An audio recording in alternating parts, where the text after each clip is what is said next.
Taurus, para sa iyo ang reading na to. Sa mga Taurus.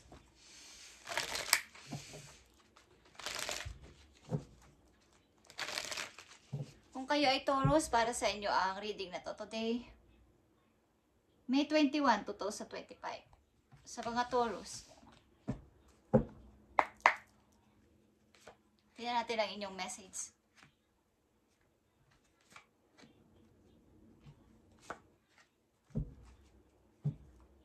Okay, Seven of Swords is here.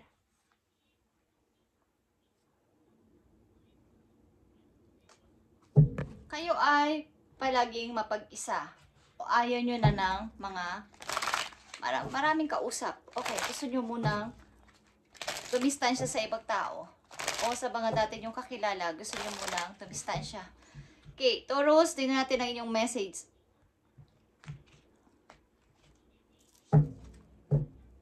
Maaaring ilan sa inyo is nasa ibang place at walang masyadong kakilala, but okay lang naman. At kaya nyo namang i-handle ang sitwasyon na to. Okay, sa mga Taurus na bibigyan ng message today, tingnan natin.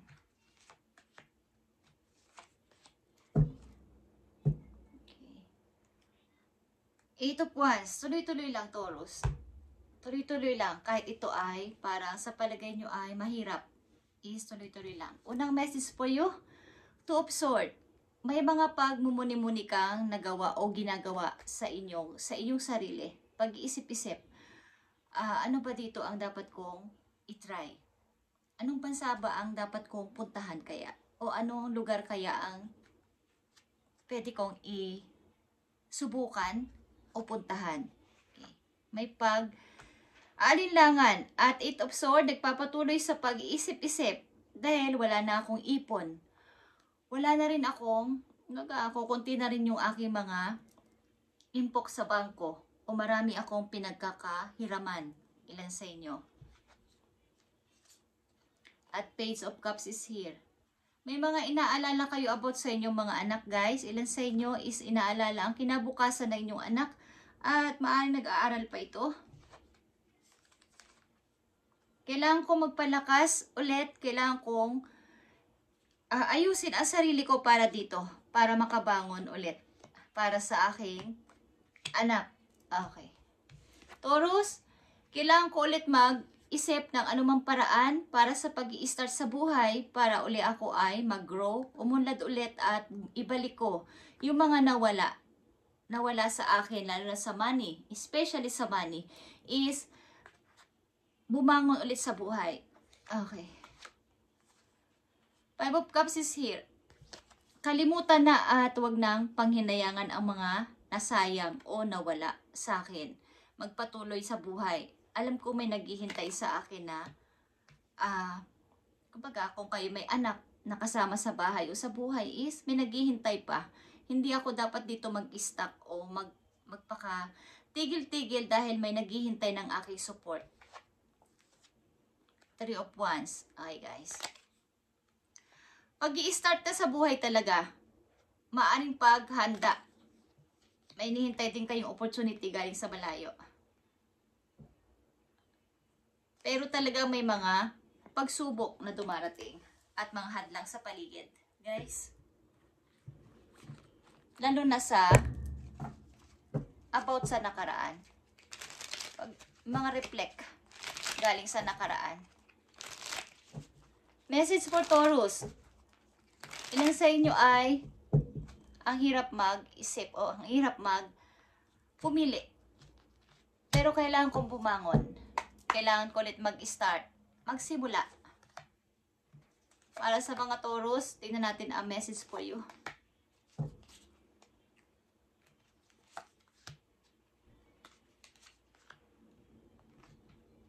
I need message for Taurus. Kayo ay may mahal na tao. Okay, Taurus. The Hermit. Mag-isip-isip para sa kinabukasan, para sa future. Pag-isipang mabuti ito. Para sa aking anak. Okay, lalaki man o babae inyong anak, meron kayong anak. Para sa happiness o sa magandang buhay para sa kanya. Kailangan ko itong i-start.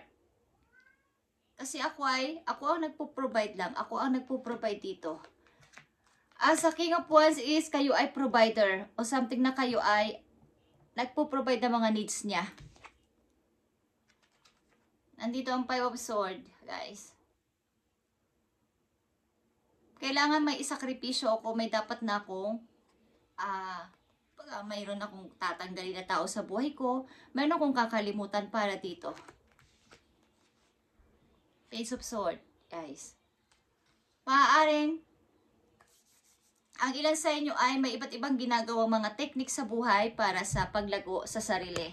Maaaring ito ay, kung hindi man ito sa internet, maaaring kayo ay marami mga sinusubukan para sa paglago ulit sa sarili at sa pagkakaperahan. Okay, Seven of Wands is here.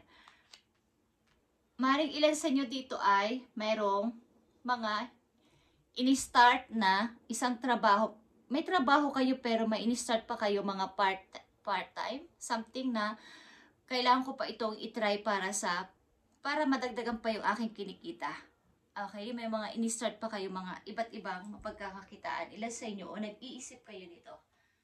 Okay, message for Taurus. Tingnan natin ang message pa po yun ng yung mga angels, Taurus. Ang ilang Taurus na nandito sa reading ay may mga anak pang maliit at kailangan ko mag-isip para sa kanyang future. Paano ko siya mabibigyan ng magandang kinabukasan. Ang ilan sa inyo ay nagkakaproblema sa pera. At ang ilan sa inyo, maybe hindi ko alam kung kayo ay salesman o mga nagbebenta ng lupa o something na may mga kinakausap na tao para i-close ang mga ganitong klaseng usapan tapos mabebenta, okay? Mga deal. Okay, guys. Maaaring magaling kayo makipag-negotiate. Okay, makipag-usap, yung talking, magsalita. Magaling kayo magnegosyo, okay, lang sa inyo. Tingnan natin. Message for Taurus ng inyong mga guardian angel. Four of emotion is Four of Cups, guys. Talagang kayo ay maaring minsan nagdi-daydreaming. There are wonderful people who wish to help you. May mga tao o may taong gusto sa inyong tumulong, kaya lang, meron kayong pagdududa kung tatanggapin nyo o hindi. Kung ito ba ay aking i-accept o hihintayin ko yung dati nag-offer sa akin. Ito man ay tao na nag-offer sa inyo o isang opportunity galing sa isang company. Meron kayong hinihintay na luma versus bago na opportunity. Okay? Kumbaga hindi ka nagtatrust. Maaring hindi mo nakikita ang outcome, Taurus, na dapat ka nang tumingin sa unahan. Na ito na yung dapat kong gawin o i-start. Ito ay restart. Okay? The Empress is restart. Ang ilan sa inyo ay nagdi-dreaming. Hindi mo nakikita yung paparating. Na dapat ko na kaya itong i-accept because maaaring baka hindi naman totoo yung in-offer sa akin ng isang tao na to o ng company na to. Okay, aliman dyan.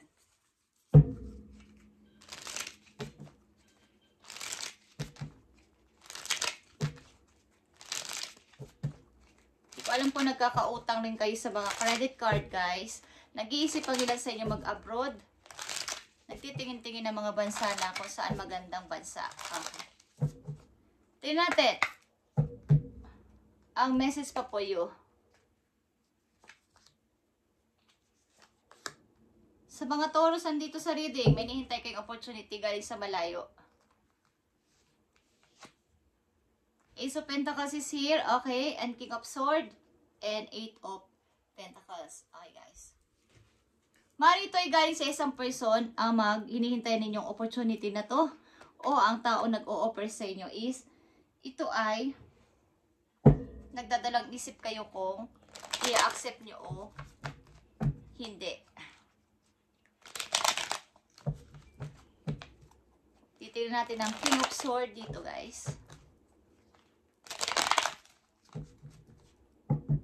Para sa mga Taurus, King of Swords is here. Tama na ang panghihinayang sa nasayang, guys, sa mga nangyayari.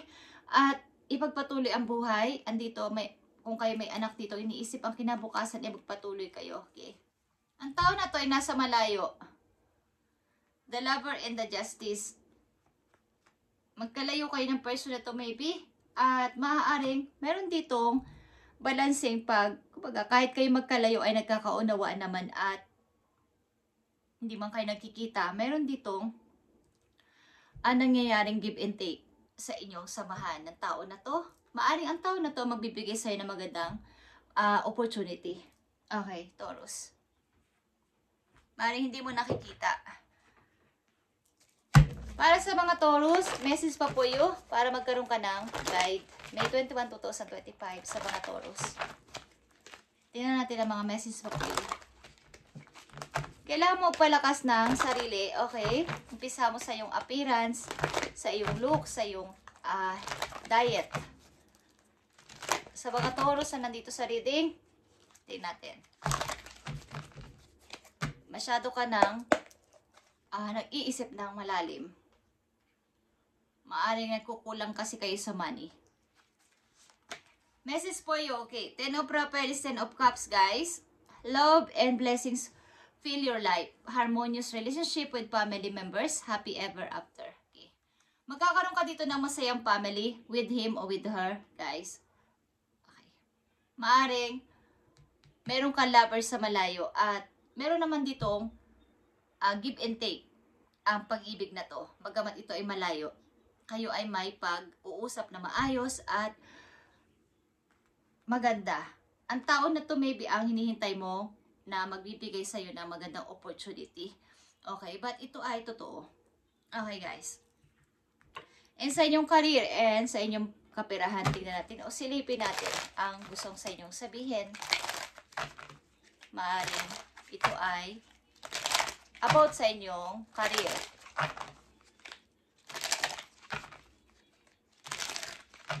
Ang ilan sa inyo ay mailap na sa mga bagong taong nakikilala o hindi na kayo basta-basta nag-i-entertain ng mga tao.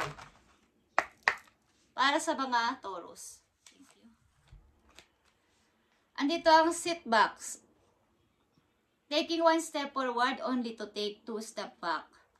Urong-sulong kayo, katulad na sinabi ko, sa pagpaplano at nahaharangan ng sobrang pag-iisip at mga problema at mga istorbo sa buhay hindi nyo nakikita ang outcome. Like I said, nakikita nyo batong bato na to na napakalaki na nakaharang doon sa sinag ng araw. Hindi nyo nakikita ang dako pa doon na may maganda naghihintay sa inyo na opportunity o magandang kapalaran. So kayo ay nag-i-step ng isa, nagbabackward ng 2 step.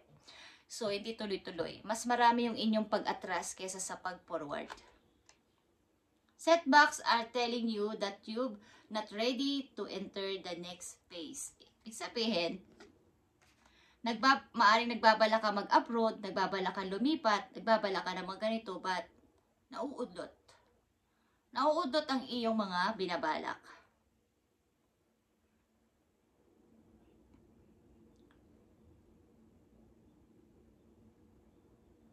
Same lang ng same ang iyong mga plano, but hindi mo naman ginagawa ng aksyon.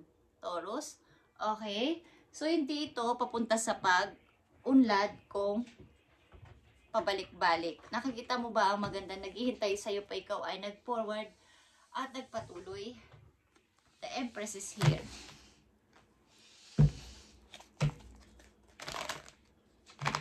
Maaari pang sabihin sa'yo, Taurus, ng iyong mga guides. Pasimulan mo ang pag-re-restart sa iyong pagpapalakas maybe sa iyong sarili. Para sa iyo, Taurus. Thank you. Makikita niyo ang discovering truth. You stand in the light of truth. Gusto mo kasi talaga ng maiba naman sa lahat. Kaya ang dapat mong gawin ay magpatuloy sa pag-forward. Magpatuloy sa lalakad, magpatuloy sa i-step papunta sa unahan. Hindi ka na magbabackward. Okay? Maaring Wala ka ng pinagkakatiwala ang tao, ayaw mo na muna magtiwala sa maraming tao. Ang dami mo nga lang isipin, ang dami lang nagpapagulo sa iyong isip, Taurus. Kaya kailangan ay i-clear mo ang iyong mind kung kiniisip mo ang kinabukasan ng iyong anak na nandito pa, nakasama mo sa buhay o sa bahay is, iisipin mo ang kanyang future. Okay? Lan sa inyo ay urong-sulong sa pagpaplano at pagdidesisyon. Urong-sulong, ayaw ipagpatuloy. Parang natatakot. Okay? Thank you and God bless, Taurus.